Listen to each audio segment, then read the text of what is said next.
Chiang Kai-shek never personally said that he wanted a cult of personality. In fact, he had been quick to criticize the cults around Stalin and Mao Zedong.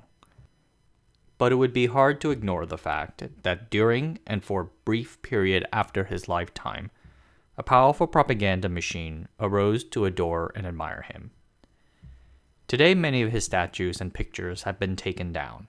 People, including historians and artists, have dug up the horrors of his rule, and the politicians of his Kuomintang party today tend to avoid mentioning his name. In this video, I want to talk about the Taiwanese cult of personality around Chiang Kai-shek, why it happened, how it got taken down. But first, I want to talk to you to ask you to subscribe to the Asianometry newsletter. I'm starting to get on a bit of a roll in putting out new original content that is in addition to what you might find in the videos. Here's an example. A future newsletter that I've been working on re-reviews the Luckin Coffee fraud. The comments that I've received on the video have been helpful in the writing of this follow-up. Some of the topics that went into include the Starbucks conspiracy idea, the hedge fund outcome, and more. You can find the link to the newsletter in the video description below, or you can just go to asianometry.com. Subscribe and I'll try to make it worth your while. You can expect a newsletter every 4 days at 1 a.m. Taiwan time. Much thanks. The Republic of China positioned itself against the Chinese Communist Party and the Soviets, but it also employed many of those organizations' same Leninist tactics.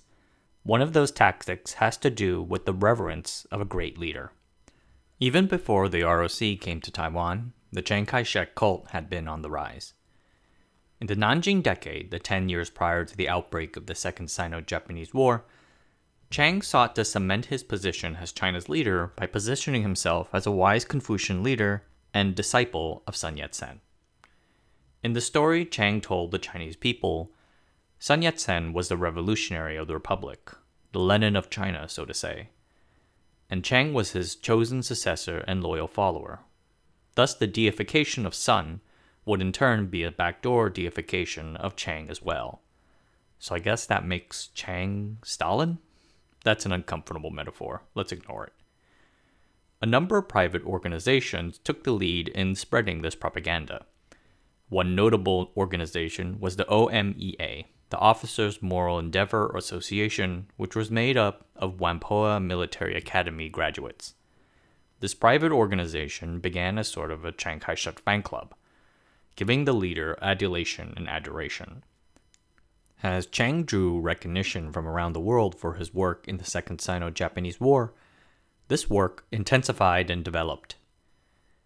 Its practitioners drew on techniques from Soviet and American propaganda, photography, language, etc., to emphasize his specialness. For example, they liked to photograph Chiang near or on mountains. It helped develop an aura around him as a hero or a god, reigning high above the people. In 1945, Japan ceded Taiwan to the Republic of China. Less than 200 days later, the first Chiang Kai-shek statue was unveiled. The ROC government began a series of propagandizing campaigns to make Chiang Kai-shek Taiwan's new god leader. Taiwan-born statue sculptors were commissioned to make bronze Chiang statues for public squares and streets. The slopes of Yangmingshan, the mountain near Taipei, were decorated with the characters of his name, Dongzhen, per the Mandarin pronunciation. Chiang chose to adopt this name to emulate Sun Yat-sen's name, which at the time was Dongsan. OMEA members relocating to Taiwan after the Civil War would found a new organization, the Fuxing Kang College, under the leadership of Zhang Jingguo, and continue their holy work of spreading the gospel of Chiang. This includes iconic paintings, inspiring photography, posters, and more. They regularly provided such posters, decorations, and statues for anyone who would like to adore Chiang Kai-shek. They even tried to promote a response to CCP's Mao Zedong thought, Chiang Kai-shek thought. That one didn't much stick, though. As time passed, the adoration of Chiang Kai-shek sort of passed into a weird place. As it is in other authoritarian countries, officials started to venerate Chiang not necessarily because they loved him with all of his heart, but rather it was the best way for them to get promoted. Local officials competed with each other to honor the great leader in their towns or counties. Yet at the same time, Taiwan during the martial law period never quite got to a place like in Cultural Revolution China, where you absolutely had to adore the leader or face persecution. You are able to opt out of it if you wanted to.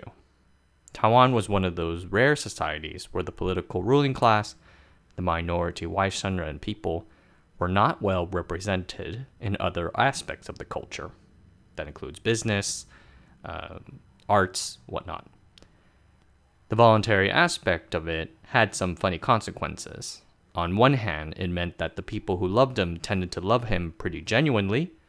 It also allowed people to hate him with equal fervor, opening the door for the culture wars to come. The cult of personality likely reached its peak upon the elder Chiang's death. His death in 1975 triggered a wave of grand acts and commemoration. It's during this period that the amazing CKS Memorial would be built in Taipei. By 1976, the administration faced major challenges from both inside and outside of the Kuomintang party. A number of corruption scandals rocked the party's credibility. Wang Renren, Minister of Justice and close associate of Jiang Jingguo, was accused of extorting 3 million NTD from a businessman. Henry Gao lost his position as Minister of Transportation after nearly 200 bus and train accidents in Taipei over the span of a single year. On the outside, fierce criticism from independent candidates running for seats in local elections. Pai Yat-san, for example, attempted to run for a seat but was arrested for sedition 10 days before election. He directly criticized Jiang Jingguo for a number of personal items, for driving an American car, hiding his personal wealth, and using his power to get his son enrolled into National Taiwan University. He urged Taiwan to establish close ties with China and the USSR. This item in particular was the one that got him jailed, but he was just one of many other candidates offering such criticism. There is no doubt that much of the adoration of Chiang Kai-shek after his death was genuine, but the Chiang regime and its inner circle also encouraged it so to secure the secession. The decision to make Jiang Jingguo the next president was certainly not final. The Chiang cult helped cement the son's grip on power. The DPP would eventually take presidential power with the election of Chen Shui-bian after Taiwanese democracy. He came to power drawing a minority of the vote, but acted like as if he won the election by the biggest margin in history. President Chen sought to make broad changes to Taiwanese society, and this would include the removal of the Chiang statues. Okay, let me try to say what I'm about to say in as fair a way that I can.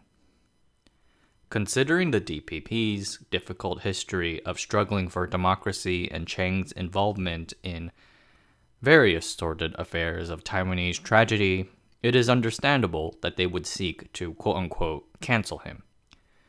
Documentation exists that tie Chiang to terrible events like the Yellow River flooding, 228, and the murders of the White Terror. He has plenty of blood on his hands. The DPP saw their work washing away the references to Chiang as helping to solidify a national identity around Taiwan rather than China.